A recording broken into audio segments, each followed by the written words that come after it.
Hollywood's dirty secret? The Wild West was way wilder when women were calling the shots. While John Wayne was busy being manly, these forgotten films handed guns to ladies who weren't afraid to use them. From feminist pioneers who rewrote genre rules to revenge tales that make Kill Bill look tame, these 13 westerns proved the frontier belonged to fearless women long before anyone gave them credit. Johnny Guitar, 1954. Joan Crawford doesn't just own a saloon in this Nicholas Ray masterpiece, she owns the entire damn movie. Playing Vienna, a tough-as-nails businesswoman who faces down lynch mobs with nothing but grit and a perfectly aimed pistol, Crawford demanded the studio rewrite the script to make her the true star. The title says Johnny Guitar, but this is Vienna's show from start to finish. Sterling Hayden himself knew he was just along for the ride, later calling it the Beauty and the Beast of Westerns. What makes this film legendary isn't just Crawford's powerhouse performance, it's the psychosexual tension crackling between her and Mercedes McCambridge's Emma Small. Critics called it camp, feminists called it revolutionary, and European audiences called it genius, while America scratched its head. The real drama happened behind the scenes, too.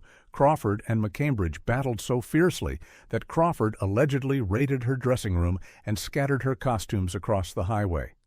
The hatred was real, the chemistry was electric, and the result was pure cinema gold. Shot for just $2.5 million at Republic Pictures, this wasn't some big studio vanity project. It was Crawford putting her money where her mouth was, demanding better roles for women in a genre that barely acknowledged they existed. When the film flopped domestically, European critics like François Truffaut rescued it from obscurity, calling it the most stylized Western ever made. Today, it sits in the National Film Registry, vindicated as the feminist Western that was decades ahead of its time. Hannie Caulder, 1971. Raquel Welch trades her fur bikini for a six-shooter in this brutal revenge tale that makes Death Wish look like a children's story. After 3 psychotic brothers murder her husband and leave her for dead, Hannie doesn't cry or break down, she gets mean, really mean. Robert Culp's bounty hunter teaches her to shoot, but Welch's fierce determination teaches audiences that hell hath no fury like a woman with proper gun training. Director Burt Kennedy shot this British-Spanish co-production in the Spanish desert, giving it that gritty spaghetti Western feel that was all the rage. What wasn't trendy was putting a woman front and center in a genre built for men. Welch demanded equal billing, real stunts, and dialogue that didn't treat her like eye candy. The 3 villains, played by Ernest Borgnine, Jack Elam, and Strother Martin, are so despicably evil that you're practically cheering when Hannie starts picking them off one by one. The film cost under $500,000 but pulled in solid returns across Europe and became a midnight movie favorite in the States. Critics initially dismissed it as exploitation trash, but Quentin Tarantino later called it a direct inspiration for Kill Bill. Christopher Lee appears as a sympathetic gunsmith, proving even Hammer horror legends knew this was something special. Hannie Caulder didn't just break Western conventions, it shattered them with a rifle butt to the face. Cat Ballou, 1965. Jane Fonda goes from schoolmarm to outlaw queen in this brilliant comedy that spoofs Westerns while secretly being one of the best examples of the genre. When her father gets murdered by a development corporation and their noseless assassin, Cat transforms from proper lady to train-robbing badass. The genius move? Making Lee Marvin play both the villain and the drunken gunfighter hired to stop him. Marvin was so good, he snatched the Oscar right out from under Laurence Olivier's nose. What looks like lightweight comedy actually packs serious feminist punch. Cat doesn't wait for a man to save her, she assembles her own gang and starts robbing trains like a frontier Robin Hood. The film's musical Greek chorus featuring Nat King Cole and Stubby Kaye keeps things bouncing along while Cat builds her criminal empire.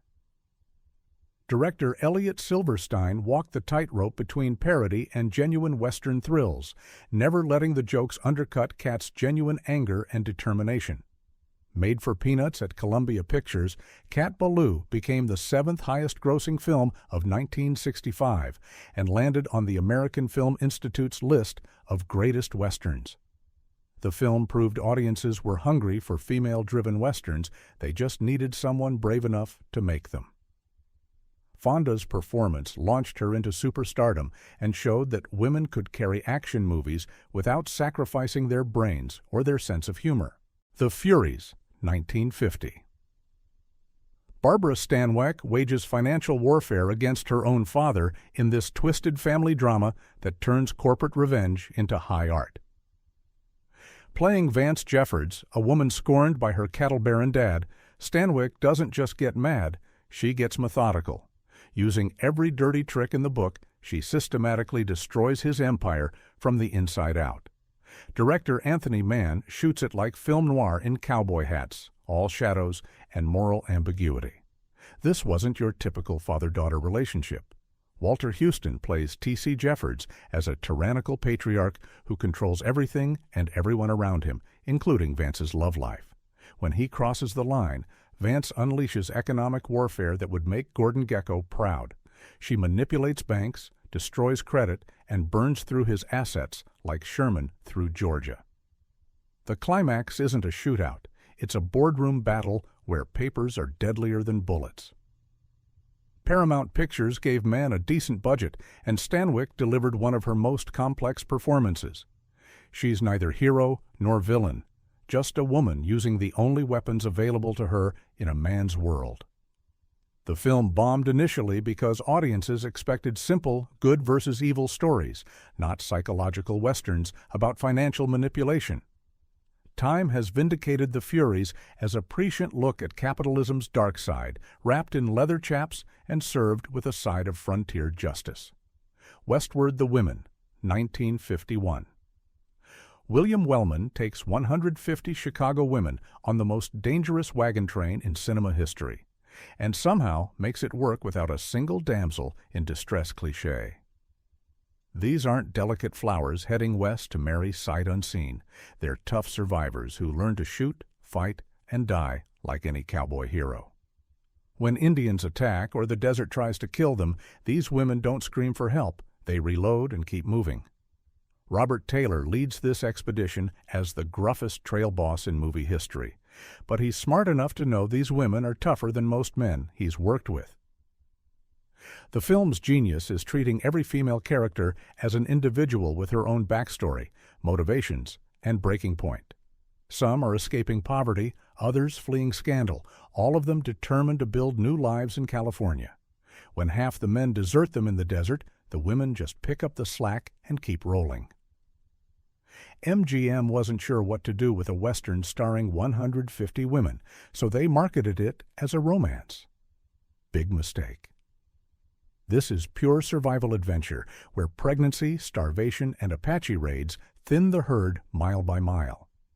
Wellman shoots it with documentary realism that makes every hardship feel earned. The women who survive the journey aren't the same people who started it. They're harder, smarter, and absolutely lethal when crossed. Modern audiences discovering this film are shocked by how brutal and honest it feels.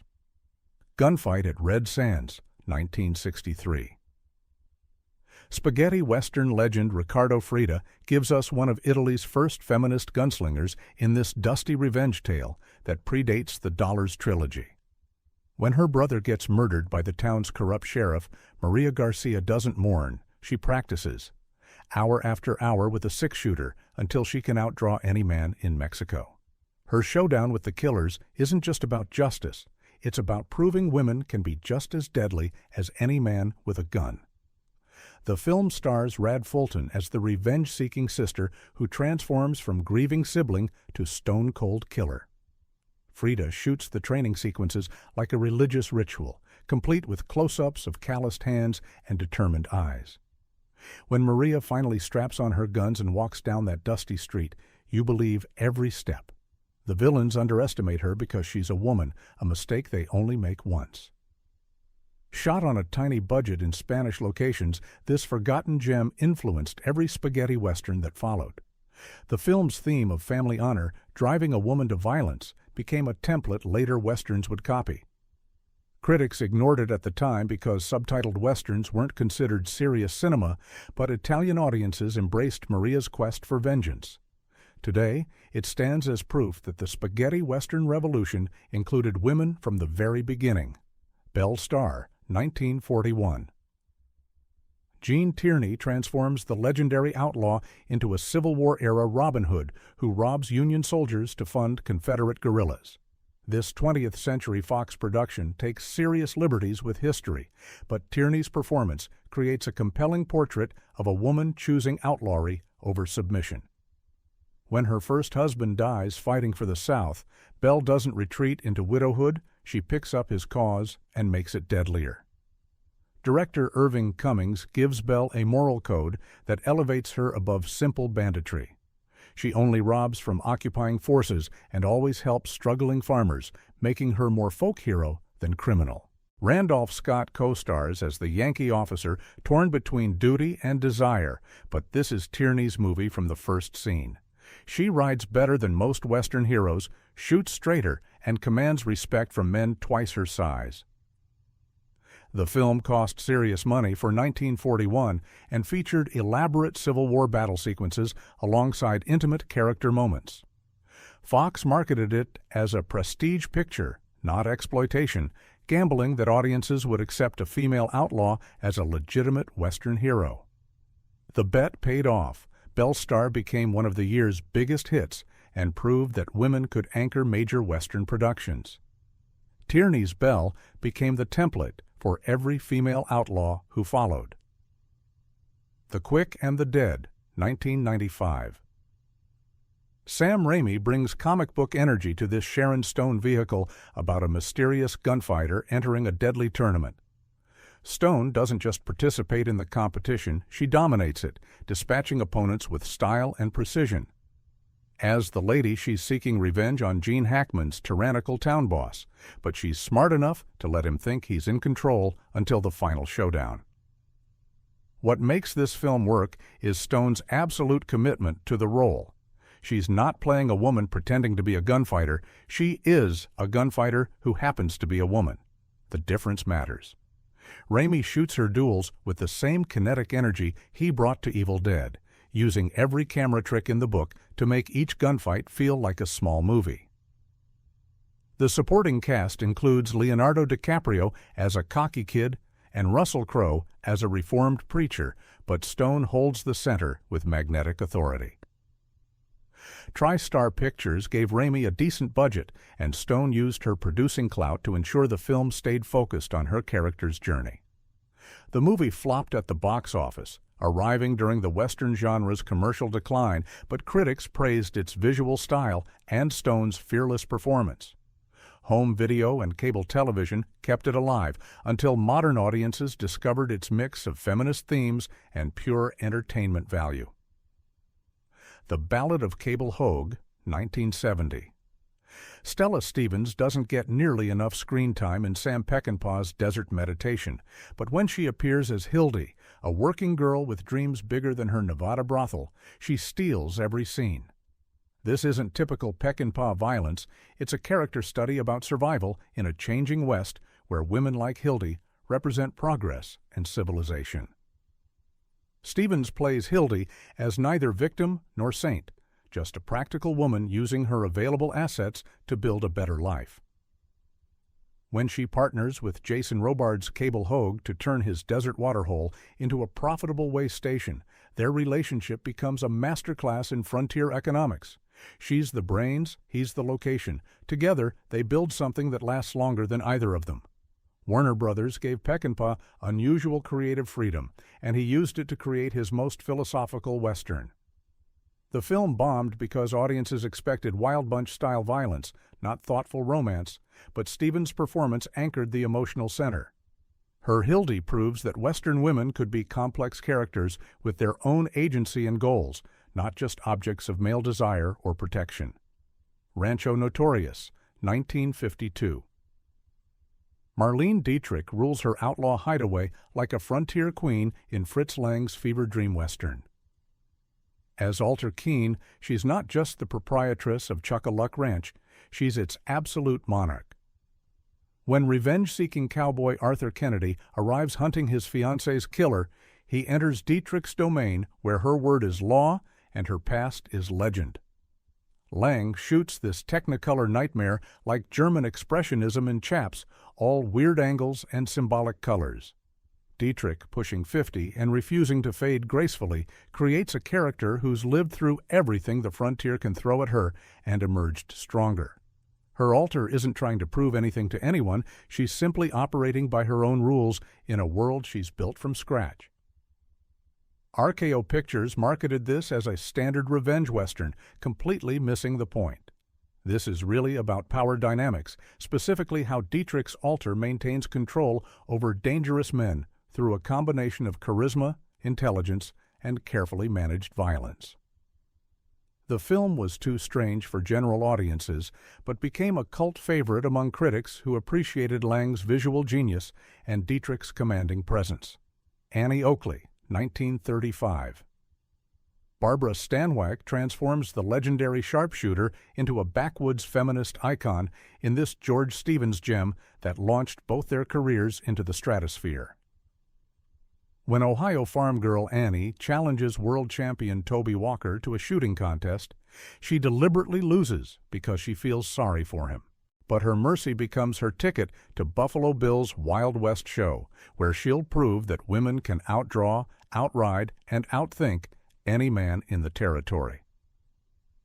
RKO Pictures wasn't sure what to do with a western starring a woman, but Stanwyck commanded every scene like she was born in the saddle. She's playing the real Annie Oakley, who died just 9 years before the film's release, and Stevens treats her legend with both respect and Hollywood flair. The film's genius is showing Annie's compassion alongside her deadly accuracy. She's not just a crack shot, she's a complete human being with her own moral code. Made for modest money but earning solid returns, Annie Oakley proved audiences were hungry for female-driven westerns. Critics praised Stanwyck's restraint and authenticity, noting how she avoided the typical Hollywood glamour treatment. The New York Times called her splendid in the title role and declared it her most striking performance in a long time. This was Stanwyck's first western, launching a genre career that would span decades and cement her reputation as the toughest woman in Hollywood. 40 Guns, 1957. Samuel Fuller hands Barbara Stanwyck the keys to the Wild West Kingdom in this audacious black-and-white masterpiece that explodes every Western convention with the force of a point-blank gunshot. Stanwyck plays Jessica Drummond, a cattle queen who rules Arizona Territory with an iron fist and 40 hired guns at her beck and call. When Federal Marshal Barry Sullivan rides into town, the collision between law and chaos becomes pure cinematic dynamite. Fuller shoots this feminist fever dream in stunning cinemascope, opening with one of cinema's greatest entrances as Stanwyck leads her army of riders across the desert like a frontier Napoleon. Originally titled Woman with a Whip, the film never lets you forget who's really in charge. Stanwyck's Jessica isn't just powerful, she's erotically charged, delivering double entendres that would make Mae West blush while commanding respect from every man in sight. Shot in under 2 weeks on a shoestring budget, 40 Guns became Fuller's most celebrated Western and Stanwyck's final great film performance. French New Wave directors like Godard worshipped Fuller's visual style, and this film shows exactly why. The movie flopped in America but found its audience among critics who recognized its audacious artistry. Today, it stands as the most sexually charged Western ever made, proving that when women rule the frontier, everything gets a lot more interesting. Bad Girls, 1994. Madeline Stowe, Mary Stuart Masterson, Andy McDowell, and Drew Barrymore turn working girls into bank robbers in this pulp adventure that's way more fun than it has any right to be. When one of their friends gets arrested for defending herself against a brutal client, the quartet breaks her out and hits the outlaw trail. What follows is pure escapist entertainment with enough genuine emotion to make you care. Director Jonathan Kaplan gives each woman her own specialty. Stowe's the leader, Masterson's the sharpshooter, McDowell's the explosives expert, and Barrymore's the wild card. Their first bank robbery is amateur hour, but they learn fast and get better with each job. The film's secret weapon is treating their friendship as seriously as any male buddy movie, complete with loyalty tests and heartbreaking sacrifices. 20th Century Fox threw serious money at this feminist Western, hoping to capitalize on the early 90s female empowerment trend. The film tanked at the box office, arriving during a particularly grim period for Westerns, but found new life on home video. Modern audiences discovering it on streaming platforms are surprised by how well it holds up as both entertainment and feminist statement. Sometimes revolution comes disguised as a popcorn movie. 13 films that prove the Wild West belonged to fearless women long before Hollywood caught on. Each one breaks the genre's rules in its own way, from Joan Crawford's psychosexual power plays to Hilary Swank's brutal frontier realism. Which of these forgotten gems deserves a modern remake? And here's the controversial question that'll start fights in the comments. Are female-led Westerns actually better than their male counterparts because women had to fight harder for every scene, every line, every moment of screen time? Sound off below and tell us which of these trailblazing films you're adding to your watch list tonight.